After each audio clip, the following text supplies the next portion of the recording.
We didn't have much, but Mum always said that neighbours and friends thought we did have something, because she kept us all looking very smart and very clean, and did her very best for us and gave us the start in life that she'd wanted for herself, because she was intelligent. She was a pupil teacher at school, but of course couldn't stay on because there was no opportunity.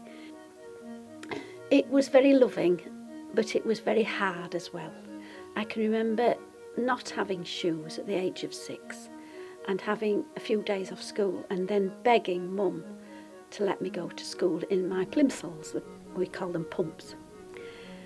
And that day we were getting chalks in a little box from the cupboard behind the blackboard, and the teacher came in and grabbed me by the back of the neck and said, "Why have you been off school?" I was 6, but I knew I couldn't lie, and I knew there was no way I was going to say in front of all the class that I couldn't.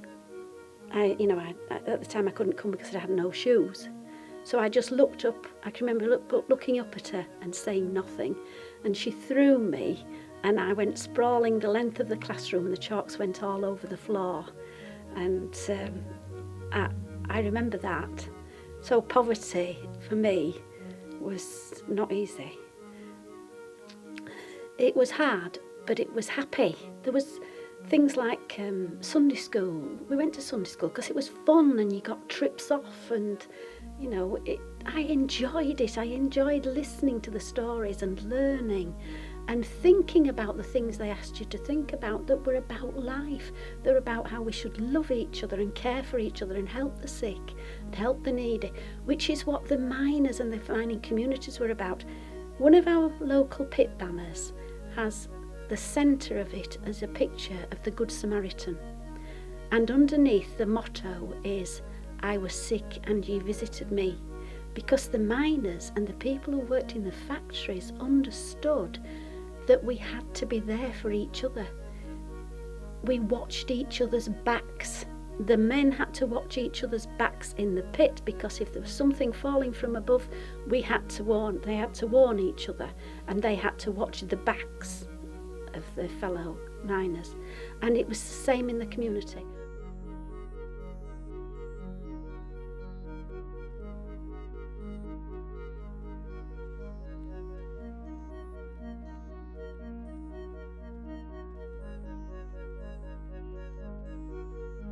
We knew that many of the industries in town were going and had gone.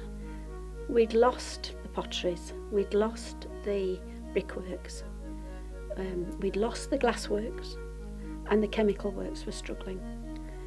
And this was all through the dying out as we went through the 50s, 60s, but definitely in the 70s and 80s.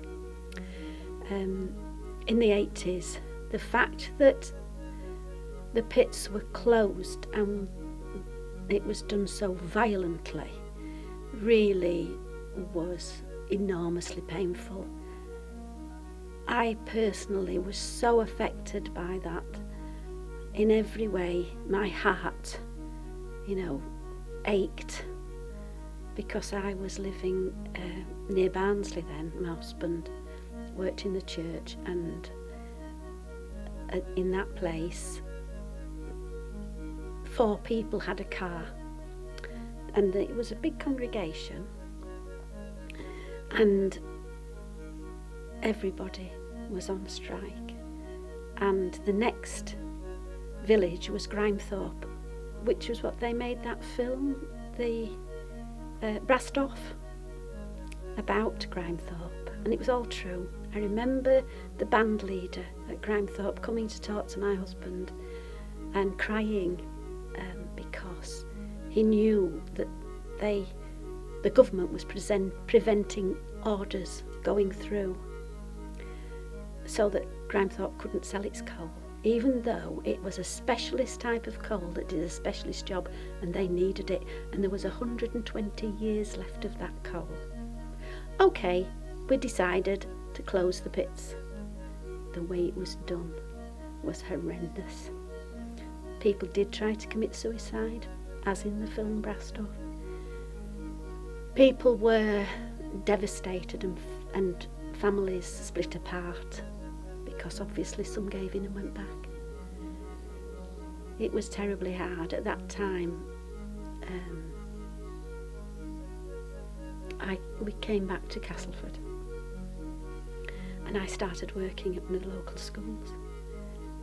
We gave meals to the children and we made sure that at Christmas they had, a celebration and presents, but the hardship was unbelievable. It tore the heart out of the community because people were suffering so much. Some of our women went to Russia and Russia gave them parcels and they knew that they were being followed and listened to, but what else could they do? They were on their knees, and we were on our knees a long time after the miners' strike. It didn't just recover. And some places and some communities fell apart so much, and there was so much loss of a sense of pride in who you are, pride in your community, pride in what you do for a living, in working hard, and families having a sense of place, a sense of identity with the industry, with the community, with the town. Lots of things were undermined in so many ways that it's hard to describe really. And some communities, drugs and drink and other things became part of the scenario afterwards, so that there was a complete downward spiral in all that devastation, in all that pain. I always say that my youngest brother died of a broken heart. He was an electrician in the pit and he was a senior electrician. He worked underground and he was so much the one that told stories.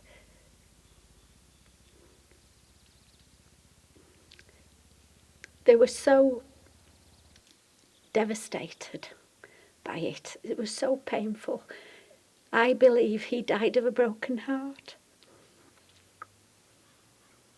Because he died the year after the strike, after they'd gone back. He just had a heart attack and he was only 37. He dropped dead on Valentine's Day dancing, and his wife said he was dead before he hit the floor. So there was a lot of sorrow, a lot of grief, a lot going under, and it didn't stop once they went back to work, because they went back to work and then they wound the pits down, and then all the pits went. In the 90s they were still closing pits. In fact, they've only just closed the last one at Kellingley in the last year or so. So this isn't something that's history for people like me, and yet for our children it's it's in the long distant past, because they're growing up. They've never known pits. They've never known the industries. All they know is deprivation and a lack of skills and a lack of purpose. We were given hope when I was growing up, because it was the 50s and 60s. They were building new houses, they were building new estates, they were giving us education from the cradle to the grave, and I had all that, and it's managed to get me from the poverty of a 2-up 2-down terraced house where everyone worked hard but we didn't have very much, to being a teacher and a head teacher in North Yorkshire. I had a lovely life, and when I had my accident, was disabled, I got a retirement pension, was pensioned off, and although I'd got a broken body, I hadn't got a broken mind. And I realised once I had got walking again, although I don't walk far, I can walk, and I realised I was well enough to try and do something. This was at the end of the 90s. And we were still on our knees from the early 80s. And I came back to live in Castleford and realised that I could perhaps do something. We put a clock on the old market hall for the millennium, to mark the new millennium. We'd got the hope of a new Labour government. We'd got the hope of a new beginning with the new millennium, and we wanted better, and I felt it was time to fight for better. So that's why I started working in the community and leading in the community, if you like, to try and make things happen. I wasn't teaching anymore. I didn't have a full-time job. I didn't have a job. They said I'd never work again. I'd need nursing for the rest of my life, but I felt I could give a lot. And that's when I started trying to make a better quality of life in my hometown. The pollution's gone. The smoke, the smog, the grime, the dirt has gone because we've got no industries. But the fact was, when I was starting out with the Heritage Trust, there were young people here that didn't realise that they should be proud of the best things that were part of who they were, who they are, part of who they belong to, part of the earth that where their roots lie deep. And to be ashamed of that says a lot, doesn't it? And young people deserve better than that. If we can't do better by our young people, we're not fighting hard enough. We're not having the right vision. We're not doing the right things in communities. And what's more important than the quality of life of our young people and our families as they grow up to make a better future for this country? What's more important than that? And if it's important, then it's important in Castleford, a post-industrial town that people think, well, it's just a bit of a dump, isn't it?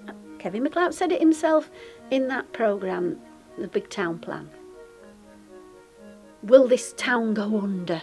Well, this town won't go under, whilst ever there are people who can come together and fight and crusade, if you like. Yes, I am a crusader. I'm not ashamed to say it, because I want better, and I'm not prepared to sit back and do nothing and let people who have no vision hold power and do nothing, because their position, power and money depend on Castleford, staying static and us putting up with what we put up with.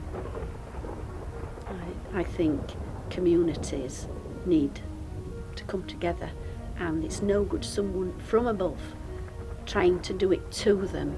You've got to work with them. You've got to have that shared vision.